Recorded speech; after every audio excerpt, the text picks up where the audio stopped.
when the woman in the fluorescent HOA vest wrapped her keys hard across the hood of my cherry red Porsche 911 and flipped me off on my Ring camera. She made two big mistakes.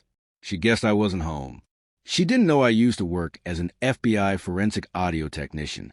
She was half right.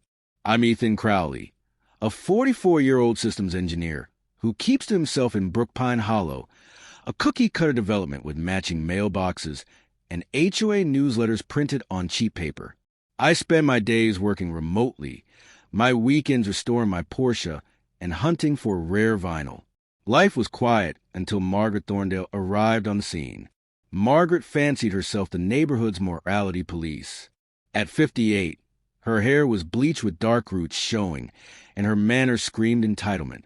She wasn't an officer, just a clipboard, a handheld radar, and a neon vest she treated like a uniform. She prowled the streets in her golf cart as if protecting something sacred. My sin, according to Margaret, was backing my Porsche into driveway instead of pulling forward, an affront to community's carefully curated curb appeal.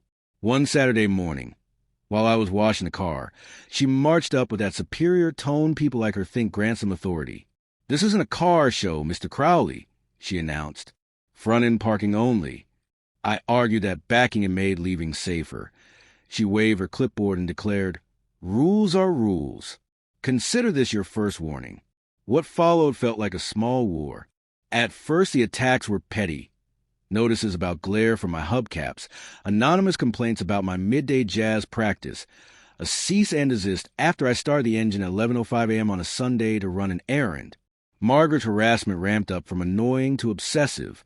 She began staking out my house in her golf cart, scribbling notes into a spiral notebook labeled, in thick marker, Crowley Watch. My sprinklers went off at 3 a.m. for an entire week. One morning, a passive-aggressive post-it, reading, "This isn't Monaco. Tone it down." M was stuck to my windshield. She mailed a grainy crop photo of my car to every resident with the caption, "Sound polluter spotted. Report engine starts." And rumors started to swirl. Doris next door, sweet, confused Doris, asked if I was running some illegal racing ring.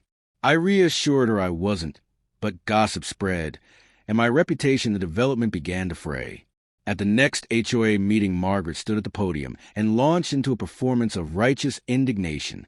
"Mr. Crowley thinks he's above our standards," she proclaimed, calling my car a menace to the neighborhood. She even floated the idea of a special assessment for sports car owners, a proposed excessive vehicle noise prevention fund.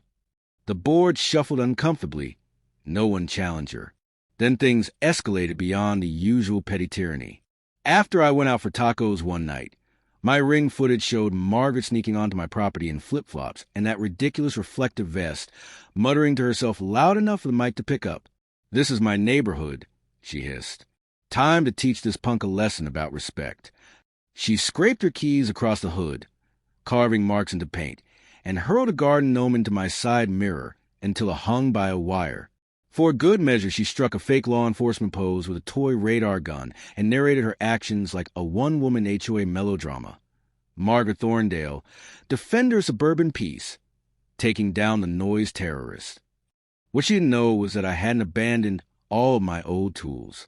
My garage and driveway were fitted with professional audio and vibration, recorders left over from my FBI days, legal equipment, carefully calibrated and absurdly sensitive. They captured everything in unnerving clarity. Margaret's footsteps, her voice, her full name and address as she declared the odd, astonishing thing that would seal her fate, a boast about how asserting acoustic dominance made her feel powerful in a way that went far beyond community standards. The next morning, confronted by the smashed mirror and gouged hood, I didn't lash out. I reviewed the recordings. Over the course of 3 days, I pulled together a meticulous case file, timestamp video, high-quality audio of her confession, records showing a pattern of false complaints, and multiple instances of her admitting to targeting me. I edited the most damning moments into a concise, 14-minute forensic reel that left nothing to interpretation. Margaret had thought she was intimidating me and demonstrating control. Instead, she supplied the evidence that proved her campaign was personal, malicious, and criminal. What had started as a clash over driveway etiquette had turned into a clear, documentable string of harassment and vandalism, and I had it all. captured by the very tools that had once served justice in other hands. I cleaned up the audio until her voice came through crisp, logged every timestamp, and pulled the metadata to prove nothing had been tampered with. Then I sent the entire package anonymously to the HOA board with the subject line, "Security guard wannabe caught confessing to a crime." The fallout was immediate. Within a day, Margaret's access card was deactivated. 2 board members abruptly resigned, citing liability concerns. The president of the HOA, a jumpy man named Gerald, called me personally, stammering through promises that Margaret had acted alone and begging me not to take legal action. He was lying, of course, but I let him twist in his own panic. The next morning, I watched from my window as 2 officers arrived at Margaret's house. She opened the door proudly wearing that same reflective vest, no doubt expecting praise for her service. Her smugness evaporated the moment they asked her to step outside. She actually waved at her vest like it was a badge, insisting, "I'm a compliance officer," as if that could shield her. I turned over the original footage, along with the sticky notes she'd left behind, complete with her fingerprints. I also built a detailed timeline I titled Margaret's Reign of Terror, documenting every incident with dates, times, and supporting evidence. The detective laughed out loud when he heard her bizarre ramblings about acoustic dominance, giving her power. He said in 2 decades of police work, nothing had prepared him for that. The charges stacked up fast: vandalism, trespassing, impersonating an officer, and ironically, multiple noise violations. The same rules she had forced into the bylaws.